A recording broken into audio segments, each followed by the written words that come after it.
솔로도 하시고 또 합창 중에 또 사중창도 하시고 은혜로운 목소리, 귀한 찬양 아주 귀하게 우리가 그 은혜를 나누었습니다. 설날에 친지들, 가족들 이미 방문하시고 내려오시기도 하셨겠고요. 또 우리 가족들이 많이 오늘 예배에 함께 하셨습니다. 저도 올라가서 어머님 뵙고 인사드리고 가족들 잠시 만나는 참 귀한 시간이 있었습니다. 제가 질문을 하나 드리겠습니다. 예를 갖추어 절하다, 예를 다하여 절하다 라는 뜻을 가진 단어가 있습니다. 물론 이제 한자어로 된 것이겠죠. 우리가 잘 아는 단어인데 어떠한 단어일까요? 예절, 예를 갖추어 절하다, 그렇죠? 다른 단어가 있어요. 어떤 단어일까요? 예를 다하여 예를 갖추어 절하다. 절 대신에 절한다는 것을 다른 말로 표현하면 이 말이 됩니다. 뭘까요? 예배입니다. 예배 드린다는 것이 우리 한자어가 예를 다하여, 그리고 배가 경배한다, 절한다, 그런 뜻입니다. 예배를 드린다는 것은 하나님 앞에 나와 우리가 예를 갖추고 또 마음과 정성, 뜻을 다하여, 예를 다하여 하나님 앞에 경배를 드리는 것, 절하는 것을 의미합니다. 예배에 관한 말씀을 좀 나누어 보려고 합니다. 신약성경에 예배에 관한 단어가 세 단어가 나옵니다. 첫 번째 단어가 프로스퀴네오라는 단어입니다. 프로스라는 말이 무엇을 향하여 라는 뜻이고, 키네오라는 말이 입맞춘다, 그런 뜻입니다. 프로스퀴네오 하면 그러므로 땅에 엎드려, 꿇어 엎드려 입맞춘다, 그런 뜻을 가지고 있습니다.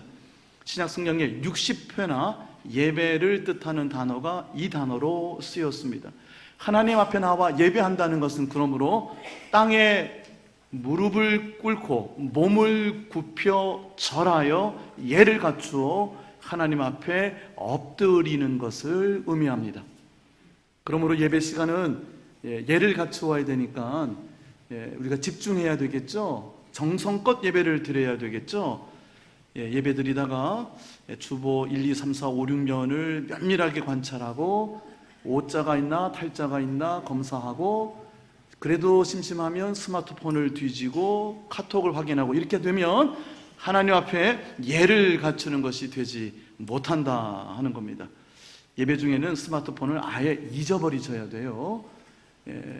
어떤 시간에 스마트폰 붙들고 있는 거는 죄송합니다, 초딩이나 하는 겁니다. 요즘 초등학교 학생들, 중학교 학생들 모이면 다 고개를 숙이고 앉아 있습니다. 왜? 스마트폰 들여다보느라고. 한 명도 예배가 없이 다 그럽니다. 하나님 앞에 예배한다는 것은요, 예를 갖추는 것이고 그 예를 다하는 것입니다. 땅에 엎드려 꿇어 입을 맞추는 이가 어찌 한눈을 팔 수 있으며 어찌 마음과 정성을 다 기울이지 않을 수가 있겠어요? 프로스퀴네오라는 말이 예배를 뜻하는 말 거의 90%를 차지합니다. 60회 정도 이 단어를 쓰고 있습니다. 구약 성경은요, 히브리어로 되어 있습니다. 히브리어로 예배를 뜻하는 단어가 마찬가지로 샤하라는 단어를 쓰고 있습니다. 샤하, 마찬가지 프로스퀴네와 같은 뜻입니다. 부복하다, 꿇어 엎드린다, 그런 뜻입니다. 창세기 18장 1절 2절에 보면 우리가 몇 주 전에 이 말씀 나누었죠. 하나님께서 죽음의 천사 둘을 대동하시고 소돔 땅을 멸하시기 위하여 소돔으로 향하던 그 길목에서 아브라함을 만나셨습니다. 그와 함께 그 하나님의 심판의 계획, 그 무시무시한 하나님의 진노가 퍼부어지기 일보 직전에 아브라함과 그 하나님의 비밀을 나누어 주셨습니다. 내가 하려는 것을 너에게, 아브라함에게 숨기겠느냐. 하나님의 비밀을 맡은 자, 하나님과 동역하는 사람들, 하나님의 일꾼들, 직분, 하나님께서 우리에게 직무를 맡겨주심은 종된 하인으로서의 일꾼에서 시작하지만, 그래서 뱀이창에서 노를 젓는 것부터 시작하지만, 나아가서는 하나님의 비밀을 맡은 자, 하나님의 비밀을 관리하는 자, 청지기, 하나님의 동역자까지 되어야 된다. 이 말씀을 1월 한 달 내내 말씀을 전하고 있는 중입니다. 그 아브라함을 하나님 만나 주실 때요, 천사 둘과 함께 대동하셨죠. 마물의 그 라고 하는 지역의 상수리 나무 밑에 아브라함이 앉아 있었어요. 집 앞에 있는데 하나님께서 천사들과 함께 나타나셨을 때 18장 2절에 보면 아브라함이 뛰어가서 몸을 땅에 굽혀 절하며 인사하며 우리 집에 들어오셔서 유하여 가시라고 지극히 환대하는 장면이 나옵니다. 그때 몸을 굽혀 절하는 것이 바로 샤하라는 말입니다. 예를 다 갖추고 정성을 다하여 예배 드림이 바로 그 본질적인 뜻이 거기에 있다 하는 것이죠. 자, 예배를 의미하는 두 번째 단어는요, 라트레이아라는 단어가 있습니다. 라트레이아. 오늘은 제가 헬라어를 좀 많이 할 겁니다. 헷갈리지 않으셔도 됩니다.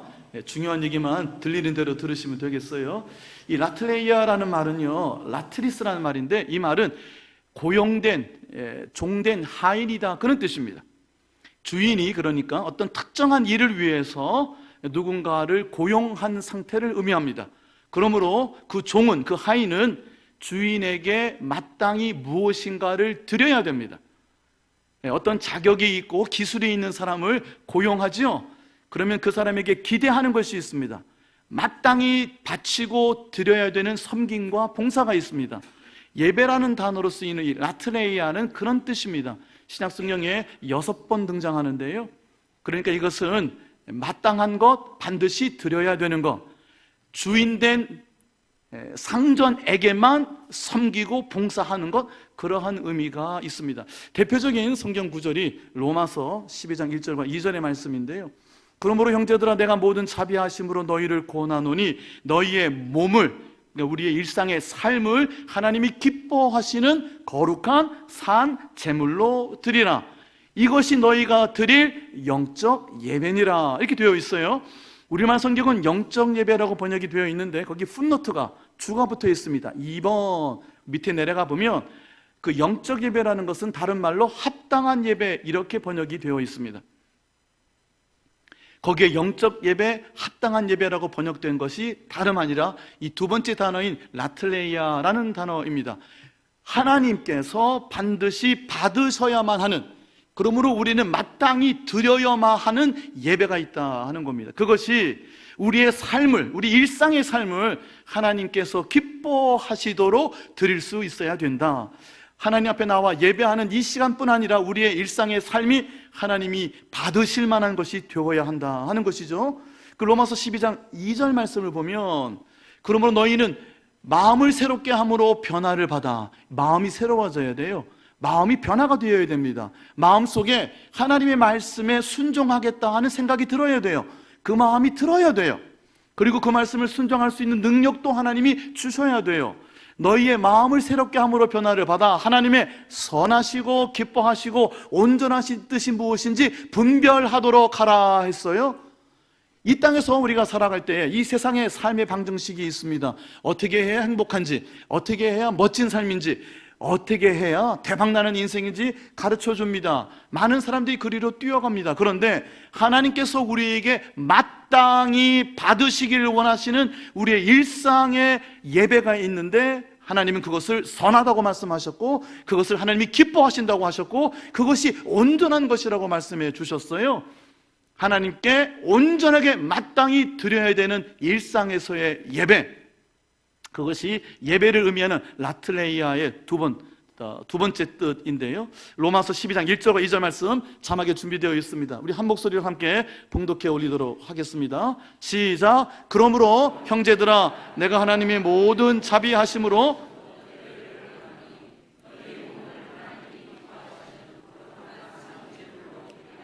이는 너희가 드릴 영적 예배니라, 또는 이는 너희가 드릴 마땅한 예배니라. 우리의 삶을 거룩한 산 제물로 드리는 것이 우리가 마땅히 하나님께 드려야 될 예배다. 2절 보여주세요. 시작. 너희는 이 세대를 본받지 말고 오직 마음을 새롭게 함으로 변화를 받아 하나님의 선하시고 기뻐하시고 무엇인지 분별하도록 하라. 너희는 이 세대를 본받지 말라. 이 세상의 삶의 방정식, 그게 성공을 보장해 주는 것 같아도 그것 아니다.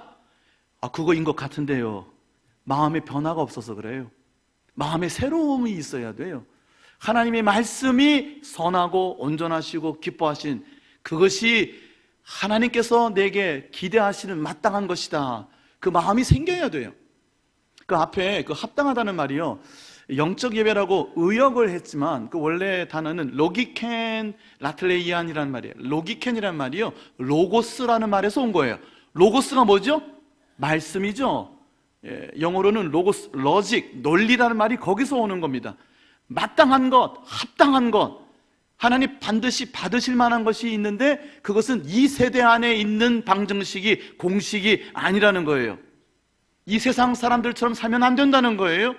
하나님이 원하시는, 우리가 마땅히 드려야 되는 거룩한 삶, 하나님이 기뻐하시는 삶이 있다는 거예요. 우리의 일상의 삶이 예배가 되어야 한다 하는 거죠. 여러분 조금 안 더우세요? 저는 좀 더운 것 같은데 난방을 좀 꺼도 좀 될 것 같아요. 세 번째, 이 첫 번째 이 프로스퀴니오라는 말이 엎드린다, 꿇어 엎드린다, 그런 단어가 제일 많이 등장한다고 했어요.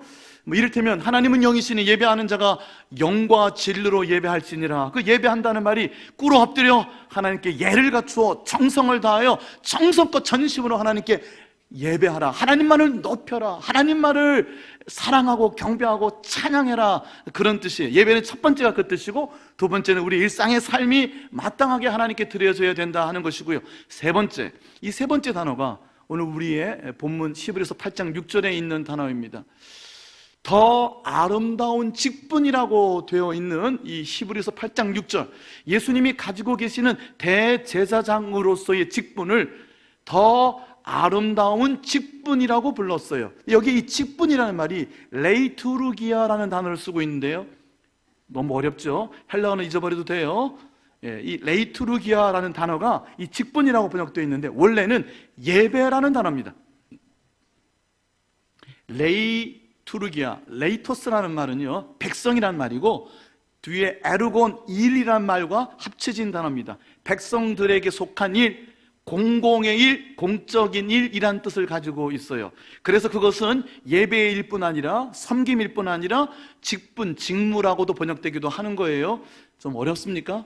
쉽게 말씀드릴게요. 고대에 그리스라고 하는 그 나라는 도시국가들로 되어 있어요. 아테네 같은 나라들이요, 작은 도시국가로 되어 있어요. 그 안에서 일어나는 일들은 대부분 다 공적인 일들이었어요. 백성들에게 속한 일들이라는 것은 무엇을 하든지 간에 모든 공동체가 함께 참여하고 협력하는 것을 전제로 했어요.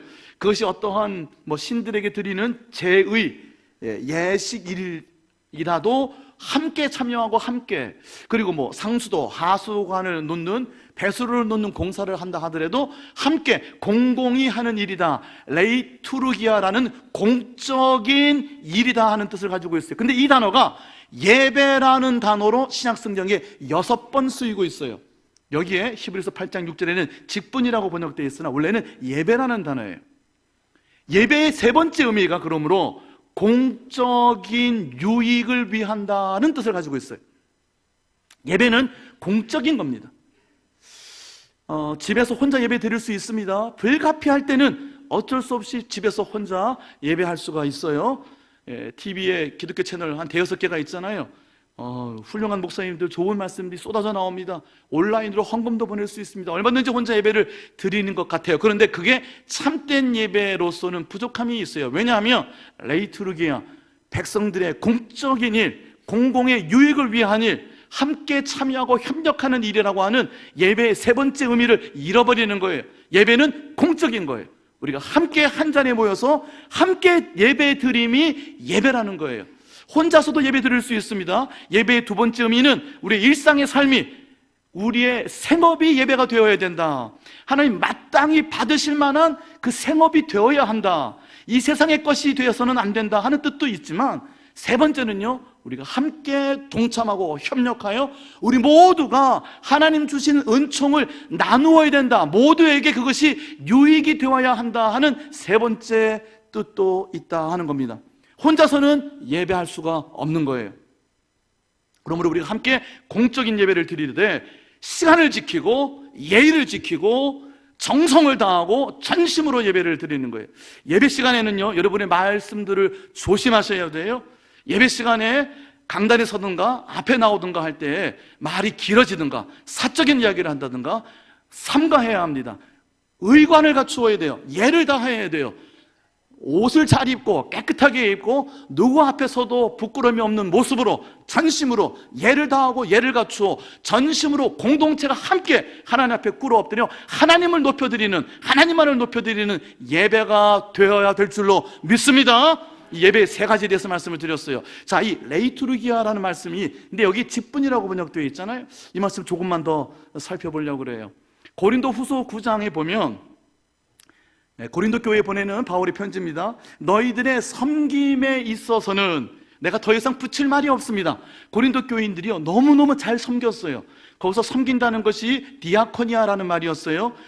모든 직분은 집사직이라고 제가 계속 말씀을 드렸습니다. 하나님의 일꾼, 하나님께서 종으로 하인으로 불러주시고 때로는 동역자로 청지기로 높여주시는 모든 사람은 하나님의 일꾼이다. 하나님을 섬긴다는 것, 성도를 섬기는 일에 있어서 고린도 교회는 최선을 다했어요. 바울은 거기에 더 이상 붙일 말이 없다고 했어요. 그런데 그 고린도 후서 9장은요 어떠한 맥락이냐면, 예루살렘 교회에 과부가 많았고 고아가 많았고 나그네가 많았어요. 전 세계에 흩어져 있는 디아스포라, 흩어져 있는 유대인들이 예루살렘으로 모여들었어요. 생업이 없어요.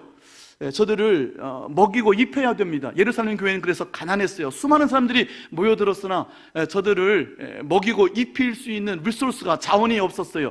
그래서 이 고린도, 이 발틱반도에 있는 마게도니아, 아가야에 있는 교회들이 모금을 했어요. 바울이 선교 여행을 통해서 그 모금한 것을 예루살렘 교회에 전달하는 것을 우리는 보고 있는데요, 이 9장이, 고린도후서 9장이 바로 고린도 교회가 너그럽게 넉넉하게 후하게 연보한 것에 대하여, 즉 헌금한 것에 대하여 칭찬하고 있는 겁니다. 그런데 이 고린도 교회가 후하게 넉넉하게 헌금한 것을 성경은 봉사의 직무라고 설명해 주고 있어요.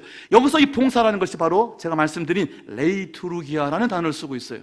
무슨 말씀이냐? 하나님 앞에 예배함을 결국은 모든 이의 공적인 유익을 위하여, 즉 예루살렘 교회, 가난한 성도들을 위하여 모금하여 보내는 헌금이 모두의 공적인 유익을 위하여 하나님께 영광과 감사가 되며 귀하게 쓰여졌다 하는 뜻이에요. 여기까지 하려고 너무 어려웠으면 이렇게 정리하시면 됩니다.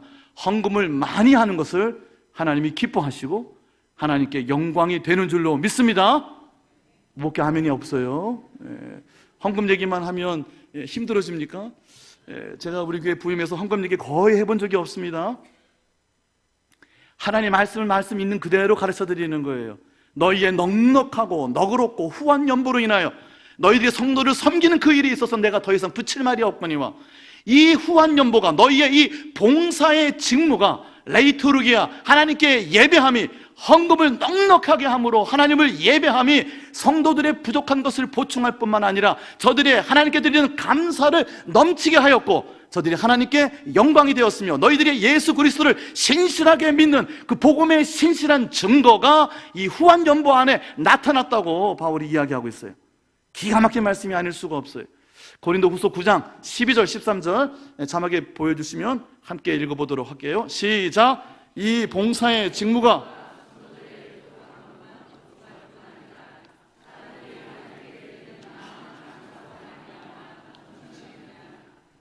이 직무로 증거를 삼아 너희가 그리스도의 복음을 진실히 믿고 복종하는 것과 그들과 모든 사람을 섬기는 너희의 후한 연보로 말미암아 하나님께 영광을 돌리고, 하나님께 드리는 이 후한 연보가 복음을 진실되게 믿고 복종하는 것에 증거가 된다는 거예요. 그것이 많은 사람들의 감사를 넘치게 하는 것이고 저들의 부족한 것을 보충할 뿐만이 아니라 하나님께 영광이 되는 줄로 믿습니다. 헌금 많이 하시기를 바랍니다. 많이 하시고도 더 할 수 있도록 하나님께서 축복해 주시기를 축원합니다. 헌금 열심히 하세요. 정말 죄송스럽습니다. 제가 외람 때 말씀을, 저 헌금 열심히 하려고 꽤 노력합니다. 하나님 앞에 온전한 11조뿐 아니라 하나님 앞에 열심히 헌금하도록 부모님에게 배웠어요. 부모님에게 제가 물려받은 가장 큰 신앙의 유산은 헌금하는 법입니다. 저희 어머님은 이자에서도 11조를 띄셔요. 재미없으세요? 얼마나 11조를 띄는지 몰라요. 이번에도 올라갔더니 어머님이 내가 11조를 모아놓은 게 있다. 그 말씀은 보통은 11조라고 안 하는 것들을 11조라고 여겨 띄워놓으신 것을, 그것을 강목성 목회할 때 쓰라고 11조를 주셨어요. 최선을 다하여 헌금하는 것, 내가 얼마나 이 복음을 진실되이 믿고 있는지, 내가 얼마나 하나님 앞에 복종하는지, 그리하여 성도들의 부족한 것을 보충할 뿐 아니라 레이투르기아, 이것은 공공의 유익을 위한 거예요. 공동체를 위하여 하나님께서 기대하는 것을 하나님 앞에 감사함으로 드릴 때 감사가 넘치게 되고 기쁨이 넘치게 되고 하나님이 영광 받으시는, 여러분 헌금 많이 하시는 축복을 누리시기를 바랍니다. 우리 교인들 가운데 헌금 열심히 하시는 분들이 있어요. 기쁨을 하시는 분들이 있어요. 남 보이기 위한 헌금들이 아니라 하나님 앞에 기뻐서, 너무너무 하고 싶어서 그러시는 분들이 계셔요. 여러분, 한번 하기 시작하면요 더 하게 됩니다. 더 하게 되면 더 하게 됩니다. 하나님께서 여러분의 삶을 내가 넉넉하게 너그럽게 하나님께 드리는 헌금을 통하여 내 삶을 너그럽게 넉넉하게 붙잡아 주시는 줄로 믿습니다. 헌금을 열심히 최선을 다하는 분들 중에, 온전한 11조를 하나님께 드리는 분들 중에 하나님께서 외면한 사람을 본 적이 없다. 보통 설교자들이 그렇게 말씀하시잖아요. 저도 본 적이 없습니다. 굶게 안 하십니다. 그의 삶들을 넉넉하게 너그럽게 하여 주십니다. 오늘 말씀은 헌금에 관한 말씀은 아닌데요, 이 레이투르기아 예배에 관한 말씀을 드리다가 잠시 그쪽에 말씀을 드렸어요. 자, 이 오늘 히브리서 8장 6절 말씀, 우리 한 절 말씀이니까 다시 한 번만 읽어볼까요? 오늘 본문입니다. 히브리서 8장 6절 시작. 그러나 이제 그는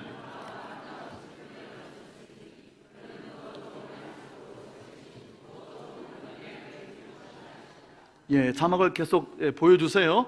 여기에 더 아름다운 직분이 레이투르기아, 예배라는 단어예요. 그러니까 하나님께 마땅하게 합당하게 드려지는 공적인 유익을 위한 공동체의 예배라는 뜻을 가지고 있는데, 여기서는 직분이라고 번역이 되어 있어요. 즉 우리에게 맡겨주신 직무를 통하여 하나님은 영광을 받으신다는 말이에요. 그것이 하나님께 영광이 된다는 거예요. 우리의 어떠한 직분일까요? 우리가 어떻게 하나님을 섬기시는 걸 통하여 하나님께서 영광을 받으실까요? 그리고 그것을 더 아름다운 직분이라고 불렀어요. 그 더 아름다운 직분은 한 칸 건너뛰면 더 좋은 언약의 중보자가 되는 것이 더 아름다운 직분이에요. 여기에 직분은 중보자를 말해요. 중보라는 것은 하나님과 이 세상 사이를 중재하는 거예요. 제사장이 하는 역할이 무엇이죠? 백성이 가져온 재물을 하나님께 올려드리고 하나님의 은혜와 하나님의 용서하심을 선포하는 거예요. 하나님과 하나님 백성 사이를 미디에이트, 중보하는 거예요. 예수 그리스도가 가지고 계시는 대제사장직이 무엇이냐? 하나님과 하나님의 잃어버린 사람들, 이 세상 사이를 중보하고 중재하시는 중보자의 직분을 예수님이 가지고 계시고, 그 직분이 가장 아름다운 직분이라고 말씀해 주시는 거예요. 여기에 더 아름답다 했어요. 이 아름답다라고 쓰인 단어가 한마디만 더 할게요. 이것도 헬라어입니다. 디아포로스라는 말인데, 이 단어는요 excellent, 위대하다, 뛰어나다, surpassing, 뛰어나다, 그런 뜻인데요, 원래 그 단어의 원뜻은 다르다 하는 말이에요. 뭐라고요? 다르다. 이 직분은 다른 직분이에요. 이 세상에서 찾아볼 수 없는 직분이에요. 이 직분은 하나님께서만 주시는 직분이고, 이 직분은 하나님께만 특별한 직분이에요. differing, varying, 이렇게 번역이 돼요. 그러니까 더 아름다운 직분이라는 것은 이런 의미예요. 이 세상에서 최고, 최상, 최선의 직분이라는 말이에요. 이 세상에서는 찾아볼 수 없는 직분이라는 거예요. 그 직분이 무엇이냐? 잃어버린 하나님의 백성들과 하나님 사이에 언약을 체결하게 해주는 것. 저와 여러분 하나님과 언약을 맺었어요. 저와 여러분은 하나님과 함께 언약의 백성, 언약의 자녀인 줄로 믿습니다. 왜냐하면 그리스도 예수 안에서 하나님은 우리를 선택해 주셨고 우리를 사랑하기를 멈추지 아니하시는 줄로 믿습니다. 예수님께서 대제사장이라 그랬어요. 이 땅에 레위인들의 제사장 직분은 이랬어요. 양을 잡아서 그 피로 그 양을 가지고 온 사람의 백성의 죄의 값을 대신 치르고 하나님의 속죄를 선포했어요.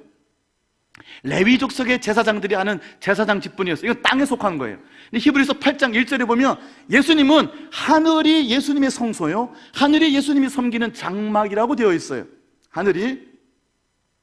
그 속에서 예수님은 영원한 단 한 번의 제물을 드렸어요. 양의 피가 아니라 자기 자신을 제물로 드림으로 모든 인류를 위한 단 한 번의 속죄를 이루셨어요. 늘 언제나 양을 수만 마리, 수십만 마리, 수백만 마리를 잡았어야 되는데 예수 그리스도가 저와 여러분의 죄의 값을 피값으로, 죽음으로, 예수 그리스도의 죽음으로 그 값을 치르시기 위해서 예수님이 자신을 제물로 내어주셨어요. 그것이 예수님의 제사장 직분이에요. 예수님은 레위 족속의 아론의 계열에 따른 제사장이 아니라 예수님은 유다 지파죠. 멜기세덱의 반차를 따라 그랬어요. 살렘 왕이사 제사장이었던 신비로운 그 근원을 알 수 없는 멜기세덱과 같은 하나님이 세우신 제사장이에요. 하늘이 성소예요. 하늘의 제사장, 그 예수님의 대제사장직은 자기 자신을 제물로 드려 모든 인류와 하나님 사이에 사랑의 언약을 맺을 수 있게 해주신 거예요. 그것이 예수님의 제사장 직분이에요. 그래서 그 직분을 가장 위대한 직분, 가장 아름다운 직분, 이 세상에서는 찾아볼 수 없는 하나님께만 유일하고 특별한 직분, 더 아름다운 직분이라고 말씀하시는 거예요. 더 좋은 언약의 중보자로, 여러분, 그러니까 저와 여러분은 바로 이 예수 그리스도의 대제사장 직분을 물려받는 사람들이에요. 위임받는 사람들이에요. 베드로전서 2장 9절에 보면 이렇게 되어 있죠. 그러나 너희는 택하신 족속이요 왕같은 제사장들이요 그랬어요. 거룩한 나요 그의 소유된 백성이니 이는 너희를 그 어두운 데서 불러내요. 하나님과 언약이 없는 거예요. 그 어두운 데서 하나님의 영광으로부터 끊어져 있는 곳, 그곳으로부터 불러내요. 그의 기이한 빛, 사랑의 빛, 영원한 생명의 빛으로 들어가게 하신 이의 아름다운 덕을 선포하게 하려 함이라. 이것이 왕같은 제사장으로 예수님의 제사장직을 위임받은 저와 여러분의 삶의 직분이라는 거예요. 여러분, 이 세상에서 가장 위대한 직업이 무엇이냐? 제사장으로 살아가는 거예요. 그냥 제사장이 아니라 왕같은 로열 프리스트훗, 왕같은 제사장이에요. 그 왕같은 제사장이라는 것은 이 땅에 왕으로 제사장으로 예언자로 오신 예수 그리스도의 대제사장직, 더 좋은 언약의 중보자의 직분을 위임받는 거예요. 예배란 무엇이냐? 이 예배 가운데 나와 하나님 앞에 예를 다하여 정성껏 전심으로 하나님 앞에 꿇어 엎드려 하나님만을 높여드리고 경배하고 찬양하면서 그 하나님께서 나를 용서하여 주시고 그 하나님이 나에게 베풀어 주시는 이 세상은 줄 수 없는 평강, 나를 용서하여 주시고 용납하여 주시는 참된 은혜와 평강을 내가 충만히 누리게 되는 것, 그리고 그 사랑을, 그 은혜를 담아서 이 세상에 나가 그 사랑을 이 세상에 선포하고 퍼지게 하는 것, 하나님의 잃어버린 사람들을 하나님과 언약의 관계를 맺을 수 있도록 복음을 증거하고 사는 것, 언약의 중보자로 살아가는 것이 가장 위대하고 아름다운 직분인 줄로 믿습니다. 저와 여러분을 이와 같은 예배자로 불러주셨다는 거예요. 요즘 신종 코로나 바이러스가 난리죠, 그렇죠? 예. 오래전에, 몇 년 전에 그 사르스 바이러스처럼 이것도 중국에서 시작했다면서요. 그 사르스가 박쥐인가가 뭐 숙주가 돼서 문제가 됐다고 그러는데, 이번에도 뱀이라죠 아마. 예, 그 우한에 있는 해산물, 수산물 시장인데 거기에는 야생동물도 판답니다. 수산물 시장에 뱀, 쥐, 뭐 별별 걸 다 판대요. 예, 거기 그 뱀에서 이제 옮아진 바이러스라는 거예요.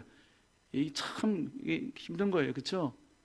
중세 유럽이 흑사병이라는 바이러스가 돌아서 3분의 1이 다 죽었어요. 신종 바이러스, 세상에 이런 바이러스들이 퍼진다는 거 아니에요. 우리가 이게 적절한 비유인지 모르겠습니다. 우리가 이 세상에 나아갈 때는 어떻게 나아가야 되느냐? 왕같은 제사장으로, 더 좋은 언약의 중보자 되시는 예수님의 대제사장 직분, 그 아름다운 직분을 가지고 이 세상에 나가는 거예요. 왕같은 제사장으로. 그래서 내가 경험한 하나님의 은혜, 내가 경험한 하나님의 용서, 이 세상은 알 수도 줄 수도 없는 예수 그리스도의 평안, 샬롬의 축복, 그것을 안고 나가서 그 사랑의 바이러스, 그 평강의 바이러스, 그 하늘의 은총의 바이러스를 이 세상에 전파하는 것, 그의 아름다운 덕을 이 세상에 나가 전파하는 것, 그것이 그 누구도 줄 수 없는, 그 누구도 소유할 수 없는 하나님만이 주시는 가장 아름다운 위대한 직분인 줄로 믿습니다. 그것이 참된 예배자의 삶이다 하는 겁니다. 창세기 2장 15절에 보면요, 에덴 동산을 창설하시고 아담을 그리로 이끌어 두시고 그에게 그것을 경작하며 지키게 하셨다 그랬어요. 거기에 경작한다는 말이 에바다라는 히브리어인데요, 그 단어도 성전에서 하나님께 섬기고 봉사한다는 뜻을 가지고 있어요. 내 삶을 경작하는 일, 제가 두 번째 말씀드린 라트리기아라는 말, 그것이 내 일상을 하나님께 드린다는 뜻이었잖아요. 오늘 예배에 관한 세 가지 말씀을 드렸어요. 첫 번째는 꿇어 엎드려 하나님만을 전심으로 예배한다, 1번이었어요. 2번은 내 삶을 경작하는 것, 레위인들이 성전에서 하나님을 섬기는 일들, 그것을 에바다라고 쓰는데요, 그 단어가 바로 에덴 동산을 경작하고 농사 짓는 거예요. 내 삶에 주신 기업을 관리하는 것, 그것이 예배가 되어야 된다. 하나님이 마땅히, 그런데 합당히 받으실 만한 것으로 드려야 된다. 내가 하고 싶은 대로 경작하는 게 아니라, 이 세상의 방식으로 경작하는 게 아니라, 그것이 예배의 두 번째 의미였어요. 세 번째 의미는 무엇이었죠? 내가 드리는 예배가 공적인 유익이 되어야 된다. 마치 헌금을 후하게 너그럽게 넉넉히 함으로 많은 이들을 하나님 앞에 감사와 영광이 넘치게 하는 것처럼, 내가 하나님께서 주신 이 직분을 통하여 공동체가 유익이 되어야 된다는 거예요. 누가? 우리 모두가. 내가 하나님 앞에 나와 이 세상은 경험할 수 없는 은총을 경험해요. 누가 정죄하리요? 죽으실 뿐만 아니라 다시 살아나신 이는 그리스도 예수시니 그는 하나님 보좌 우편에 앉으셔서 지금도 우리를 위하여 간구하시는지라 그랬어요. 예수님의 그 대제사장직은 지금도 하나님 보좌 우편에서 우리 주님이 그 직무를 감당하고 계신다는 거예요. 예수님이 우리를 위하여 중보하시고 축복하고 계세요. 누가 우리를 그 그리스도 예수의 사랑에서 끊을 수가 있겠느냐? 환난이냐, 곤고냐, 박해냐, 기근이냐, 적신이냐, 위험이나 칼이라 그랬어요. 어떠한 것도 우리를 하나님과 한 번 맺은 그 사랑의 언약의 관계, 아버지와 아들의 관계를 깨트릴 수가 없다고 그랬어요. 그 언약의 관계를 체결하게 해주신 분이 바로 자기 자신을 제물로 하나님 앞에 드린 영원한 우리의 대제사장 예수 그리스도가 중보가 되어주시고, 그 예수님이 지금도 하나님 지극히 높으신 이의 보좌 우편에서 지금도 저와 여러분을 위하여 기도하고 중보하고 계시는 줄로 믿습니다. 바로 그 중보자의 직분을 저와 여러분에게 위임해 주신 것이에요. 로마서 8장 34절 35절 말씀 자막에 보여주세요. 함께 이 말씀 읽고 말씀을 마무리하도록 하겠습니다. 시작. 누가 정죄하리요? 그는 하나님 우편에 계신 자요 우리를 위하여 간구하시는 자시라. 누가 우리를 그리스도의 사랑에서 끊으리요? 환난이나 곤고나 박해나 기근이나 적신이나 위험이나 칼이야. 누가 우리를 그리스도의 사랑에서 끊을 수가 있겠는가? 하나님과 그 영원한 언약, 그 약속, 오늘 본문 가운데 보면요, 그 아름다운 직분, 더 좋은 언약의 중보자 가운데 모든 좋은 약속들 위에 세워진 언약들이라 그랬어요. 하나님 내게 주신 수많은 약속들이 있어요. 얼마나 좋은지 몰라요.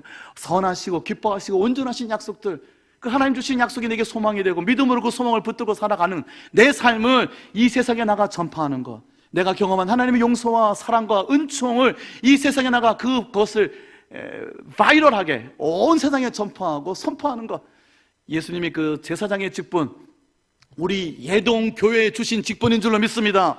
70주년을 맞아서 필리핀 일로일로에 우리가 70주년을 기념하는 교회를 세우는 것이 바로 이와 같은 아름다운 제사장의 직분을 감당하는 것이에요. 400명의 예배자를 세워주소서. 한 사람 한 사람이 이와 같은 예배자로 세워져서 이와 같이 예배를 지키고 공동체에 하나님 주시는 은총을 담아내는 예배자로 세워지기를 예수님의 이름으로 축원합니다. 시간이 갔는데 제가 1, 2분만 더 할게요. 시간을 최대한 지키려고 하는데 내용이 좀 많습니다만은, 제가 영국에서 목회할 때 제가 아주 고마웠던, 지금도 10수년이 지났는데 지금도 기억하는 어느 집사님이 계셔요. 지금도 한국 천문연구소에서 일하는 분인데요. 제가 그 목회하던 에딘버러에 그 로열 오브저버터리 왕립 천문대가 있었어요. 거기에 연구원으로 오신 집사님인데 에딘버러에 도착하셨는데 얼마나 계셨냐면 3개월 있었어요. 재미없으세요? 3개월이라니까. 목회를 하는데 한국에서 귀하게 훈련받고 연단받고 준비된 참 좋은 집사님인데 3년이면 얼마나 좋았겠어요. 1년만이라도 있었으면 얼마나 좋았을까. 3개월 계셨어요. 근데 와서 제가 목회하는 걸 옆에서 이렇게 보니까 너무 힘들게 하고 있거든요. 신자들이 다 초신자하고요, 믿지 않는 사람들이 해외에 갈 곳이 없어서 예배 자리로 와서 교회 생활을 하고 믿음 생활을 시작하신 분들이 대부분인 교회 일꾼이 없는 것이, 이분이 오셔가지고 3개월 계시는 시간에 가만히 보니까 아무래도 안 되겠거든요. 그래서 이분이 어떻게 하셨냐면, 여러분 3개월 있는 동안에 해외에 나왔으니 가족과 함께 왔어요. 얼마나 하고 싶은 게 많겠어요. 특히 얼마나 여행을 많이 가고 싶으시겠어요. 유럽에 있으니까 유럽의 각국 나라들 지근거리에 있습니다. 얼마든지 여행을 갔다 오죠. 연구원으로 왔으니까, 비지팅으로 왔으니까 월화수목금은 뭐 해야 되죠? 일해야 되죠. 그러면 주말에 떠났다가 주일 못 지키고 돌아와야 되는 거예요. 근데 이분이 와서 보니까 아이고야, 목사님 주변에 아무도 없는 거예요. 내가 이 자리를 지켜야 되겠다. 이 사람이 결정을 하신 거예요. 제가 나중에서야 알았어요. 금요일 날 일을 최대한 빨리 해서 점심 무렵에 마무리를 해요. 오후에는 가족과 함께 여행을 떠납니다. 그리고는 언제 돌아올까요? 토요일 날 새벽에 돌아왔어요. 예배를 지키려고. 이 교회 초신자들로 가득 차 있는 이 교회, 목사님 혼자 고분분투하시는 이 교회, 예배의 자리를 내가 지키자. 3개월 있는 동안에 단 한 주도 빼놓지 아니하고 가족들의 여행은 주말에, 그리고 토요일 새벽에 도착해서 예배의 자리에서 예배자로 제 곁을 지켜주었어요. 지금도 그분 생각하면 눈물이 납니다. 그분의 성함을 아직까지도 기억해요. 하나님께서 기대하시는 유일한, 아니 가장 위대한 직분이 무엇이라고요? 예배자의 직분이에요. 서리 집사, 안수 집사, 권사, 장로, 목사, 선지자, 교사, 수많은 직분이 있을 거예요. 가장 위대한 직분이 무슨 직분이요? 중보자, 예배자의 직분이라고요. 하나님 앞에 나와 한 사람의 예배자로 전심을 다해 엎드려 하나님께 전하고 예배하는 것, 공동체의 유익을 위하여 이 공동체의 예배의 자리를 지켜내는 것, 그게 가장 중요한, 하나님 앞에 귀하게 위대하게 하나님 받으시는 직분이라는 거예요. 400명의 예배자는 그러한 예배자로 이 자리가 채워지게 될 줄로 믿습니다. 하나님 예배의 동력자를 주시기를 아침마다 밤마다 새벽마다 기도하고 있어요. 우리가 어떻게 400명까지 나갈 수 있을까요? 돌아가면서 빠지는데, 예배의 자리를 나 한 사람이라도 지켜야 되겠다. 이 예배의 자리에 나가서 전심으로 하나님께 예배해야 되겠다. 이 모습을 하나님이 기뻐하시는 줄로 믿습니다. 예배의 세 번째 의미를 꼭 기억하세요. 공공의 유익을 위한 공적인 예배였어요. 나 한 사람을 위한 예배가 아니라 공동체를 위하여 예배의 자리를 지켜내시는, 그래 하나님의 놀라운 은총을 경험하시는 올 한 해 위대한 직분을 맡는 올 한 해가 되시기를 예수님의 이름으로 축원합니다. 찬송합니다.